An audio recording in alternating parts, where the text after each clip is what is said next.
बिहार की बड़ी खबरों के साथ एक बार फिर हाजिर हैं हम, जहां हर अपडेट है आपके लिए सबसे पहले और सबसे सटीक। जेडीयू विधायक पप्पू पांडे को कोर्ट से राहत, गिरफ्तारी पर फिलहाल रोक। बिहार के गोपालगंज से एक बड़ी खबर सामने आई है। जदयू विधायक अमरेंद्र कुमार पांडे, जिन्हें पप्पू पांडे के नाम से भी जाना जाता है, को कोर्ट से बड़ी राहत मिली है। भूमाफियाओं को संरक्षण देने के आरोप में चल रहे मामले में जिला एवं सत्र न्यायालय ने उनकी गिरफ्तारी पर फिलहाल रोक लगा दी है। ये राहत उनके चार्टर्ड अकाउंटेंट राहुल तिवारी को भी मिली है।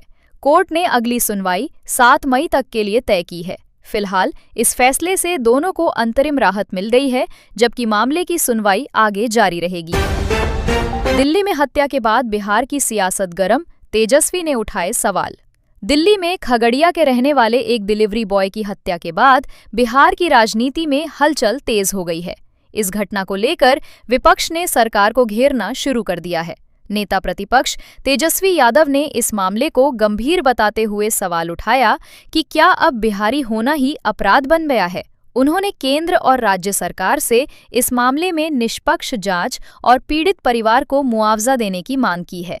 इस मुद्दे पर पप्पू यादव और अन्य नेताओं के साथ साथ कलाकारों ने भी प्रतिक्रिया दी है, जिससे ये मामला अब सियासी बहस का केंद्र बन गया है।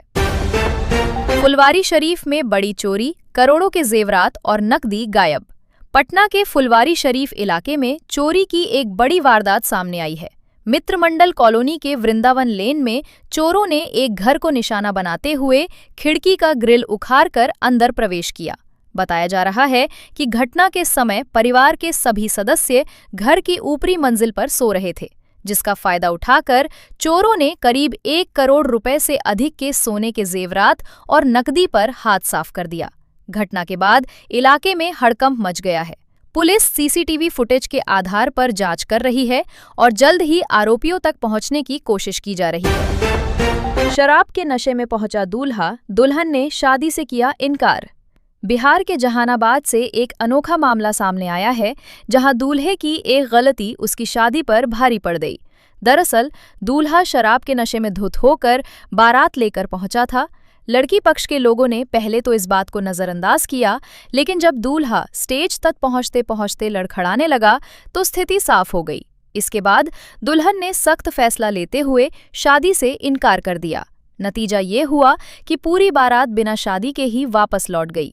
इस घटना की इलाके में काफी चर्चा हो रही है। टावर पर चढ़ा युवक, पुलिस ने समझाकर सुरक्षित उतारा। मुजफ्फरपुर जिले में उस वक्त हड़कंप मच गया जब एक युवक अपनी प्रेमिका से शादी की मांग को लेकर मोबाइल टावर पर चढ़ गया। बताया जा रहा है कि युवक देर रात टावर पर चढ़ा और वहीं से अपनी मांग पर अड़ा रहा। सुबह होते होते इलाके में लोगों की भीड़ जुट गई और मामला हाई वोल्टेज ड्रामे में बदल गया। सूचना मिलने पर पुलिस मौके पर पहुंची और काफी समझाने बुझाने के बाद युवक को सुरक्षित नीचे उतार लिया गया। फिलहाल युवक सुरक्षित है और पुलिस पूरे मामले की जांच कर रही है। समस्तीपुर में चोरी की घटनाओं से दहशत, मंत्री के घर को भी बनाया निशाना। बिहार के समस्तीपुर जिले में एक ही रात में 3 अलग अलग जगहों पर चोरी की घटनाओं से इलाके में दहशत फैल गई। सबसे बड़ी बात ये रही कि चोरों ने केंद्रीय मंत्री रामनाथ ठाकुर के घर का ताला तोड़ने की भी कोशिश की। हालांकि वहां से कोई सामान चोरी नहीं हो सका। इसके अलावा एक पूर्व सैनिक और एक रेलवे इंजीनियर के घर से नकदी और जेवरात चोरी होने की खबर है। पुलिस ने सभी मामलों में प्राथमिकी दर्ज कर जांच शुरू कर दी है और आरोपियों की तलाश जारी है। 150 साल पुरानी नहर का आधुनिकीकरण अटका, प्रोजेक्ट पर लगा ब्रेक। रोहतास के डेहरी ऑन सोन में 150 साल पुरानी पश्चिमी मुख्य नहर के आधुनिकीकरण की योजना फिलहाल अटक गई है। करीब 23 किलोमीटर लंबे इस प्रोजेक्ट को तकनीकी और प्रशासनिक कारणों से आगे बढ़ने में दिक्कत आ रही है। दरअसल केंद्रीय जल आयोग ने इस परियोजना के लिए सभी संबंधित नहरों का एक समेकित प्रस्ताव मांगा है। इसके चलते पूरी प्रक्रिया और लंबी हो गई है। ये नहर क्षेत्र की सिंचाई व्यवस्था के लिए बेहद अहम मानी जाती है। ऐसे में इसके आधुनिकीकरण में देरी से किसानों और स्थानीय लोगों को इंतजार करना पड़ सकता है। पटना सिटी में 331 करोड़ की मेगा परियोजना, तेजी से हो रहा काम। पटना सिटी में सैदपुर से पहाड़ी तक बन रही मेगा परियोजना अब रफ्तार पकड़ चुकी है। करीब 5.73 किलोमीटर लंबे नाला और 4 लेन सड़क निर्माण का काम तेजी से चल रहा है। करीब 331 करोड़ रुपए की लागत वाली इस परियोजना का बड़ा हिस्सा मॉनसून से पहले पूरा करने का लक्ष्य रखा गया है। अधिकारियों के मुताबिक पहाड़ी की ओर से करीब 1.2 किलोमीटर नाला निर्माण का काम पूरा भी हो चुका है। इस प्रोजेक्ट के पूरा होने के बाद इलाके में जल जमाव की समस्या से राहत मिलेगी और यातायात भी सुगम हो जाएगा।